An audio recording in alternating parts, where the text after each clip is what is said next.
Kwande Mzansi ibizo lami nginguthando Mahlangu indebele elihlakaniphileko nendebele elifundileko bakwethu amalanga la kumnandi hle ukuba liNdebele ngizonitshela iqiniso namhlanje ngilapha nje ngizokuthokozisa amaNdebele aragela phambili ngempilo abenza isiNdebele ukuthi sibe fashionable namaNdebele athuthukako bakwethu. Angithome ngokuthokozisa uZodwa Mabena. uZodwa Mabena lo umbethi igatara i-bass guitar begodu uvuma ngomvumo namkhana ngelimi lesiNdebele. uZodwa Mabena bekungewe ubuya ngaphakathi kwegroup ye-Ladies in Jazz ekhambe ithuthukisa isiNdebele hle nangendlela erhabileko. Manje uZodwa Mabena lo selenza bayibiza nge-solo album. Bayibiza nge-solo album. So ube ne-album ethi Aline Volo lapha thuthukisa khona isiNdebele ngokuzeleko nenliliswa zakhona yazizwa ukuthi zibuNdebele. Kodwana uZodwa Mabena lo ubranche ngehlangothini lomvumo elingakajayeleki emaNdebeleni. Yayibona nawe ilaleleko sikuya ngawe ukuthi uyibiza nge-afro jazz namkhana uyibiza nge-jazz namkhana uyibiza ngendlela wena ozizwa ngakhona. Bakwethu uZodwa Mabena uthumbile kazi kuze uZodwa Mabena lo azokuthumba singakhumbula ukuthi uZodwa Mabena wathumba kuMpumalanga Sunshine Media Awards wabetha abantu beMpumalanga wagijima wayokuthumba i-award ku-Satma Award lapha wawina khona i-Best African Jazz Album nakhona wabuya ke unyaka ogadungileko lo wawina i-Best African Jazz Album kuBasadi in Music Award last year unyaka ogadungileko lo. So now uZodwa Mabena lo mvanje uthumbe ukhethwe iPlanet World ekuyikampani edila nga anything that's got to do no music. Siyazi ukuthi ama-equipment they are very much expensive. So now uZodwa Mabena lo uthumbile ube ngomunye wabakhethiweko ukuthi akwazi ukuthumba bamsupport namkhana bamsupply ngama-equipment of music adura kakhulu kwamambala njengombana afundisa abantwana umvumo, afundisa abantwana ukubetha igatara, afundisa abantwana nje ukwenza yonke into ephethelene nomvumo abaningi bamazi ngomemo. Bakwethu uZodwa Mabena lo uthumba nje ngoba uTsidike Kanamanganye wathi nakabona i-advert ye-Planet World ukuthi kusikhethele abantu abasemphakathini nakho abathuthukisa nabafundisa umvumo bathuthukisa i-community abangaphakathi kwayo. uTsidike Kanamanganye wenza ukuthi ukhetha namkhana unominator uZodwa Mabena nesikolo sakhe. Bakwethu ke ngechudo elihleke uZodwa Mabena wabetha wonke umuntu egada khethiweko. uZodwa Mabena kwaba nguye okhethwa ukuthi okay nangu esimbona ukuthi uthuthukisa i-community kiyo, uthuthukisa ilimo lakhe, ufundisa nabantwana ukubetha igatara nomvumo nje bafundisa umusic esikoleni somusic. Singakhohlwa ke ukuthi uTsidike Kanamanganye lo uthumbe the best social media influencer of the year kuBasadi in Music Awards. Ngikhuluma nawe nje sagidinga yena. So lapha ngikuvezela ukuthi ukwazi ukubona ukuthi iNdebele elisize elinye iNdebele ngayiphi indlela. Now sisichaba samaNdebele sithuthukela phambili, siragela phambili bakwethu, siyavelela sisichaba samaNdebele ngoba qala muzi sinoZodwa Mabena uthumbileko mvanje. Into leyo izomenza ukuthi umvumo wakhe uthuthukele phambili nabantwana abafundisako bakwazi ukuragela phambili. Manje ngithi congratulations Zodwa Mabena.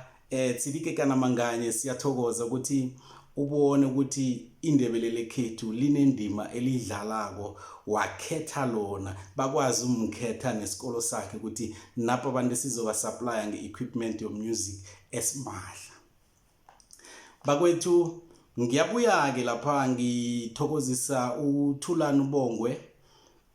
uThulani Bongwe lo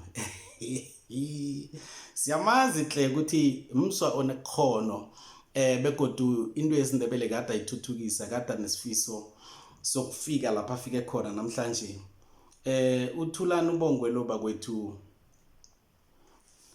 ngikhuluma nani nje onekontraka ne-SABC radio station okuyigwekwezi FM. Bakwethu ngiyathokoza ngoba kuyinto esifisako nesifuna ukuyibona yenzeka ukuthi igwekwezi FM ibuthelele amakhono, ibuthelele abantu abanelwazi nebanelemuko hle naziza elimini lesiNdebele nokuthuthukiseni ilimi lesiNdebele. Okunkarako nguThulani Bongwe akezi yedwa ke bakwethu uza nenomboro. Siyazi ukuthi umkhatsho omunye nomunye ubereka ngama-numbers.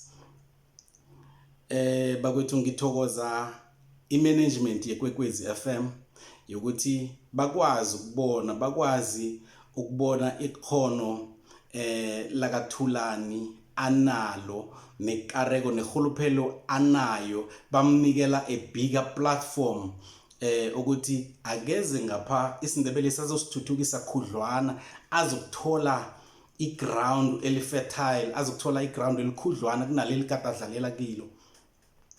Ngithokoza imanagement yekwekwezi FM ukuthi bafike lapha bavumelana khona ukuthi bakwethu nanguThulani.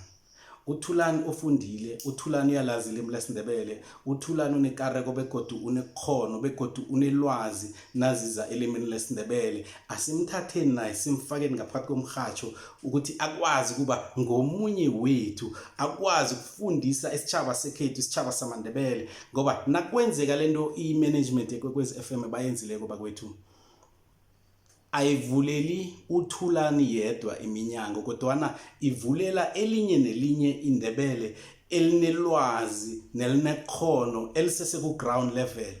Bakwethu ngithokoza kakhulu kwamambala ngesiqundweni esithetheko sokuthi nikwazi ukuthwala namkhana ukukhulisa omunye wethu, nikwazi ukuthuthukisa nokukhulisa omunye womntwana wamaNdebele ukuthi akwazi ukufeza amabhudango akhe.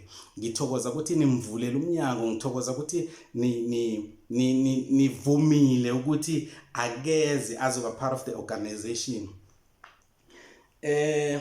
maNdebele khethu ngiyabawa, ngiyarabhela ukuthi njenganje asenzeni ikwekwezi FM ukuthi ibe great again. Asithwaleni ikwekwezi FM siyibuyiseleni enomborweni egadikizo. Asenzeni bonyana umkhatsho wekwekwezi FM kuba mkhatsho ozokukhamba phambili ngama-numbers. Asiberegeni nonyaka nje ukuthi ikwekwezi FM ikwazi ukubuyela ngaphakathi kwe-top 10. Naselifike ngaphakathi kwe-top 10 sizayithatha siyibekeni ku-top 5, ngemva kwalokho siyithathe siyibeke ku-number 1. And lokho kungenzeka njani na? Kungenzeka ngokuthi thina sisitjhaba samaNdebele sirelaye ngemva kweKwekwezi FM, sivulele iKwekwezi FM, sithoma ukulalela iKwekwezi FM, sikwazi ukuhamba sikhuluma ngeKwekwezi FM. Njalo inomboro nazikhulako izoba nama-advert. Ama-advert la ngiwo azokwenza ukuthi i-SABC as a corporation bakwazi ukubona ukuthi iKwekwezi FM ngominye yemirhatsho esilethela imali hle. Lapho kuzokwenzeka la kuzokuthi bakhone ukuqatsha abanye abantwana bamaNdebele ukuthi beze ngaphakathi bazokwazi ukuthuthukisa umrhatsho wamaNdebele, ukuthuthukisa umrhatsho wesiNdebele, bathuthukise umrhatsho ekungiwo wodwa o-national wamaNdebele. maNdebele khethu asiberegisaneni, asenzeni ukuthi iKwekwezi FM iba great again. Bakwethu yonke into ethi Ndebele asithwaleni, asigugeni, asisikimiseni ngoba intshaba zangaphandle ziyasibona ukuthi sifikile, iminyango le seyivulekile. Bakwethu ngikhuluma nani nje, kunehlelo elizako kumabona kude elizoba nabalingisi bamaNdebele. Kunezwa ngobatsho ke kazi ukuthi kunestory samaNdebele ibaza ukuthi ngikhulumela futhi. Mara ke bakwethu asihlanganeni ngolosine ku-Ikhwezi FM lapha ngifundisa khona abalaleli beKhwezi FM namkhana umlaleli weKhwezi FM ilimu lesiNdebele. Ngimfundisa ukuthi ngimfundisa umlando wamaNdebele, ngimfundisa ukuthi thina simaNdebele sikhuluma njani, sivunula njani, begodu sibuyaphi. Ibizo lami ngikuThando Mahlangu, ku-Twitter @ThandoMahlangu_, Instagram @ThandoMahlangu_, TikTok @ThandoMahlangu_, Facebook @ThandoMahlangu. Ngiyathokoza.